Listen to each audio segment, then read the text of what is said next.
So if you take a closer look at these toys, you may get a little nostalgic. Especially for me, it was this one. I played with this schoolhouse for years and years and years. These may be tucked away somewhere safe for you, but the Toy Hall of Fame, they're looking at them because they want to make a selection for the latest Hall of Fame inductees. Two of them will make the list, and Chris Byrne from Time to Play magazine has all the nominees for us. Good to see you. Thanks for being with us. Nice to be with you. You know, there are some newbies and there are some timeless classics. Let's start with the iconic ones. We've got Little Green Army Men. I think those have been around since the beginning of time when there was plastic. Slip and Slide, Operation, and then, of course, the Hess truck, which I'm not sure there's a little boy that does not have the Hess truck anywhere. So how will they decide between these and making these nominees get into the Hall of Fame?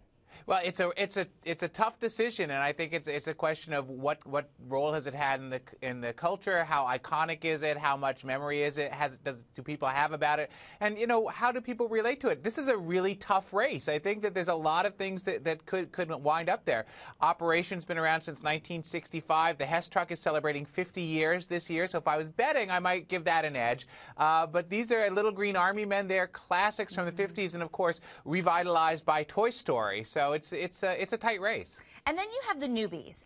We have American Girl dolls. I think every parent out there is like, yeah, I'd take that one. Fisher-Price Little People, My Little Pony, the Rubik's Cube, and then Teenage Mutant Ninja Turtles. And, you know, I want to talk specifically about the American Girl doll. Our producer, Heather, her daughter, was kind enough to let us bring this in, and it was hard for her. Kids get so attached to these dolls, she really had to think about whether or not she was going to lend this sweet thing to us for the segment. Do you think that the popularity is really going to be the winner here? Well, I certainly think it gives it a good shot. You know, the thing about American Girl that's always been so special is it's about the story and the girls being able to see themselves in the story, and the dolls are just a reflection of that. So it's not just a play toy for them. It really is a character who comes to life for them. And they've relaunched Samantha, one of the classics for this year. So it's really, you know, it really is a rite of passage and a very special relationship that a girl has with her American Girl doll. No doubt about that. Then we have the timeless. We've got the paper airplane. Bubbles, and then this is my favorite, pots and pans. The creativity of parents to just throw those things on the kitchen floor and kids will play with them nonstop. What do you think about these, and which one do you think could have a chance? Well, I think they're all really good ones. Now, if I was betting again, you know, the toy industry, the Hall of Fame has consistently picked out things like the cardboard box and things like that. The paper airplane goes back to really about 1908. Bubbles go back to the 17th century when soap first came into operation.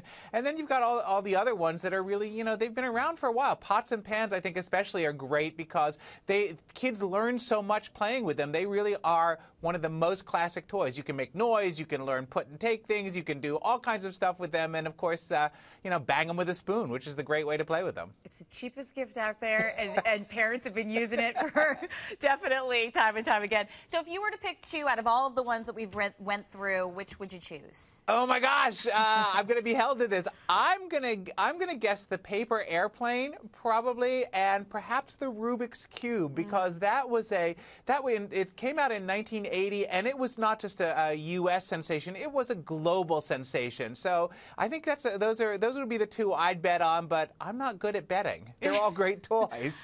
And they're all a lot of fun. You know, you kind of hope that these days people will go back to the classics when it comes to toys and put down the iPad, put down the technology, and just go old school on this. Hey, thanks for being with us. We'll have to see which the Hall of Fame chooses. Take care. Thank you. Bye.